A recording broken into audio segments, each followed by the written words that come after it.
तर आता ही अशी मस्त थंडी पडली आणि अशा थंडीमध्ये चहा प्यायची मजा एक वेगळीच असते.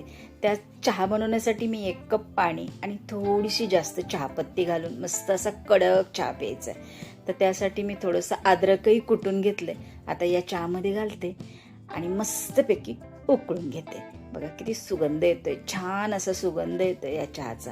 आता मस्तपैकी चहा पण उकळलाय. आता यामध्ये दूध घालू. दूध थोडं जास्त घालणार आहे. 1 कप पाणी होतं म्हणून 1.5 कप दूध घालते आणि मस्तपैकी उकळून घेते. खूप छान दिसतो आणि अशा थंडीत छान असा सुगंधही मस्त येतो ना चहाचा. बघा किती सुंदर दिसतोय चहा. त्यात मी साखर नाही घातली बरं का. तुम्ही फक्त बघितलं ना, चहापत्ती आणि अद्रक घातली. साखर घालायची असेल तर तीही घालू शकता, पण मला नाही घालायची म्हणून मी असाच चहा पिणार आहे. आणि मस्त हा चहा असा कोणालाही आवडेल. तुम्ही नक्की पिऊन बघा हा चहा. आणि जर तुम्हाला साखर घालूनच पाहिजे किंवा गूळ पाहिजे तर याच्यामध्ये तेही घालू शकता. मस्तच लागतो हा चहा. तर आता मस्तपैकी आपला चहा उकळून झालाय. आता कपामध्ये घेऊया.